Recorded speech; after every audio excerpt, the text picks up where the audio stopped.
this video I'll go through the 2008 question 10A particle physics question in the physics paper. So you should have tried this question already, and hopefully you will have got some of it right, or you will be happy with some of it, and I'll just go through some of the other bits that may be a bit more tricky. So baryons and mesons are made up of quarks and experience the four fundamental forces of nature. List the four fundamental forces of nature and state the range of each. So for part 1, four fundamental forces of nature are strong nuclear, weak nuclear, gravitational, and electromagnetic. So you just have to learn them. There's no other way about it. Just make sure you learn that table that I went through in one of the previous videos. It also asks for the range of each one. Now, what they will accept is for gravitational and electromagnetic, their range is infinite. So for both of them, you write infinite. What they will accept for strong nuclear and weak nuclear is that they have a really, really short range. The actual range of strong nuclear is 10 to the minus 15 meters, and weak nuclear is 10 to the minus 18 meters. So it might be worth learning them as well, but they'll accept short. So for this it was 1 mark, 1 mark, 1 mark, 1 mark, 1 mark, 1 mark, 1 mark, 1 mark. So a total of 8 marks if you got all of that correct. Next question. Name the 3 positively charged quarks. Now you might say, how are you supposed to remember that? But if you go to your tables on page 49, there is the list of all the quarks. And the 3 positive ones, the ones that don't have a negative in front of them, are the up quark, the charm quark, and the top quark. So there's no learning in that whatsoever. It's just a matter of making sure you know where to find it in the tables. And that's worth 2 marks, 2 marks, 2 marks. So another 6 marks there without actually having to do anything too difficult other than a little bit of recall. Next question. What's the difference between the quark composition of a baryon and a meson? Now you have to learn that big table or mind map that I gave you the last day. So a baryon is made up of 3 quarks. And examples of baryons would be protons and neutrons. And a meson is made up of 1 quark and an antiquark. And we talked about some examples of them as well, the pion and the kaon. So for that, in terms of marks, you got 3 marks for getting a baryon composition correct and 3 marks for getting a meson composition correct. Next one, what is the quark composition of a proton? So there's 2 that you have to learn. You have to learn the proton composition and the neutron composition. And the proton composition is an up, up, down quark. So a proton is made of 3 quarks, 2 ups and 1 down. And for that you would get another 3 marks. So far we've got 23 marks altogether, and that's purely for just recollection, learning off some stuff, and then knowing where to find other stuff in the tables. Now the rest of the question involves a little bit of maths, so this is a little bit trickier. So in a circular accelerator, 2 protons, each with a kinetic energy of 1 giga-electron volt. Now make sure you read it very carefully. They each have that much energy. So we have a proton, and they're traveling in opposite directions, and the amount of energy they have is 1 giga-electron volt each. They collide, and when they collide, 3 pions are emitted. After the collision, 2 protons and 3 pions are emitted. So if we actually wrote that collision as an equation, it would be a proton and a proton collided.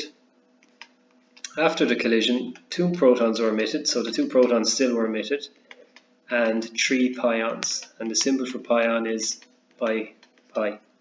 So if you don't know that symbol, you could just write down X. You don't have to worry too much about that. What is the net, after the collision, what is the net charge of the 3 pions, and justify your answer? So we talked about some conservation laws, and one of the conservation laws is the conservation of electric charge. And what it basically means is whatever the charge is of the before particles, the charge of the after particles must be the same. I didn't explain that very well, but you'll see it with the maths here. If we look at the charge of each item particle that goes into the equation, we have a proton which has a charge of +1, another proton which has a charge of +1. So overall, the charge of these items would be +2. Now, by the law of conservation of electric charge, all of these particles must add up to a charge of +2. Whatever the charge is before must be the same as the charge after. So we can use this to try and figure out what the charge of the pions would be. Now here we have a proton that has a charge of +1, another proton that has a charge of +1. So what must the charge be of these 3 pions in order for the overall charge to be +2? Well, because it's 3 the same thing, they have to be 0, 0 and 0. So your answer for that one is that the pions have a neutral charge, neutral or 0 charge. And when it says to explain your reasoning, what I do is I'd be writing down this equation, but I suppose you could just write down that electric charge must be conserved.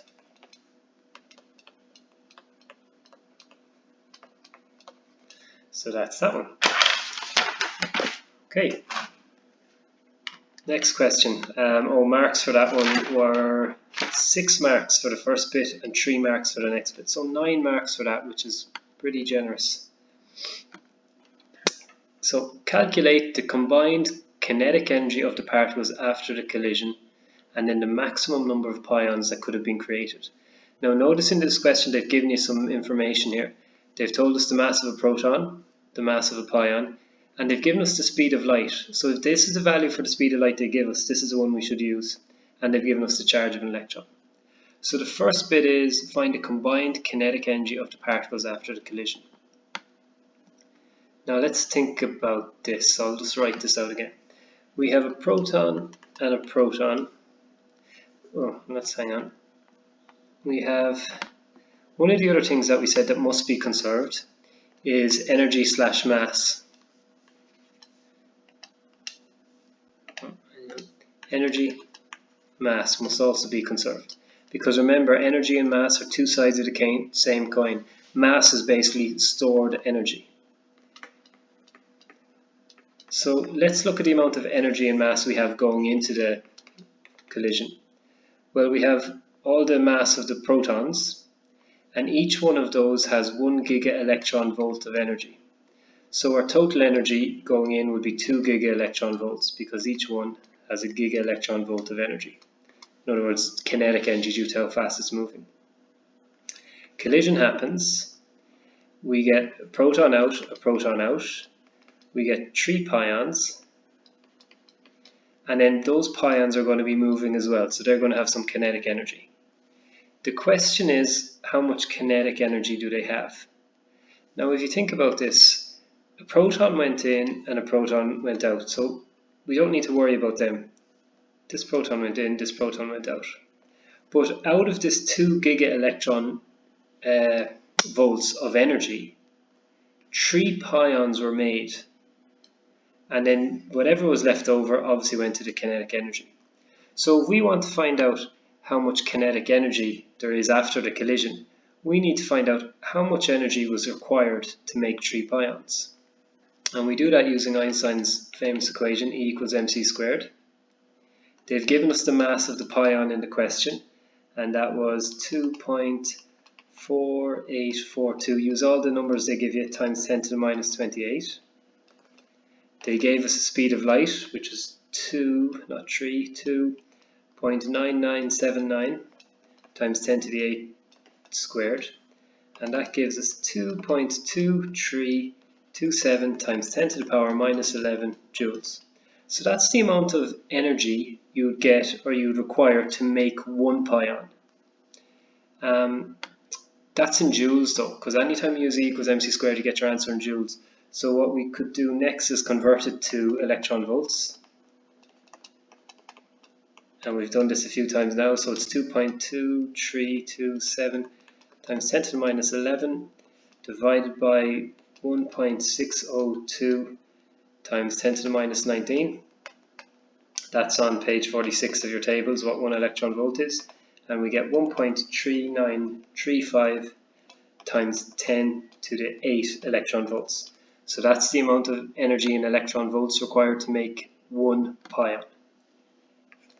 Energy required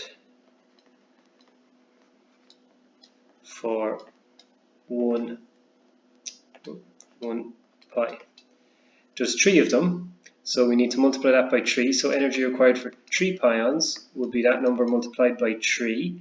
So 1.3935 times 10 to the 8 multiplied by 3, and that gives us 4.18047 times 10 to the 8 electron volts. So going back to what we needed to do there, this is how much energy there was originally. We just figured out how much energy is required to make 3 pions. So if we want to figure out how much kinetic energy is left over, we take our answer away from 2 giga-electron-volts, and that tells us how much kinetic energy would be left over. So finally, we have 2 giga-electron-volts. Take away the amount of energy required to make the 3 pions, and that gives you an answer of 1.58195 times 10 to the 9 electron volts, and that's your answer. Going back in terms of marks, it doesn't matter what order you do it, but if you do Z equals mc squared, you get 3 marks. If you found the energy required for 1 pion in joules, you get 3 marks. Converting it to electron volts, 3 more marks. Multiplying by 3, 3 more marks. And finally, finding the amount of energy required, 3 marks. Last question then, very quickly. Find the maximum number of pions that could have been created. Well, in total, we had 2 giga-electron volts of energy. We know that the energy required to make 1 pion, if you go back up or look back at your notes, was 1.3935 times 10 to the 8. That's how much energy required to make 1 pion. And remember, this has to be in electron volts. So if that's the amount of energy required to make 1 pion, this is the amount of energy we have in total. If we divide this by this, we should get how many 1 pions can be made, or how many pions can be made. And you get an answer of 14.3. But of course we can't make 0.3 of a pion, so the max number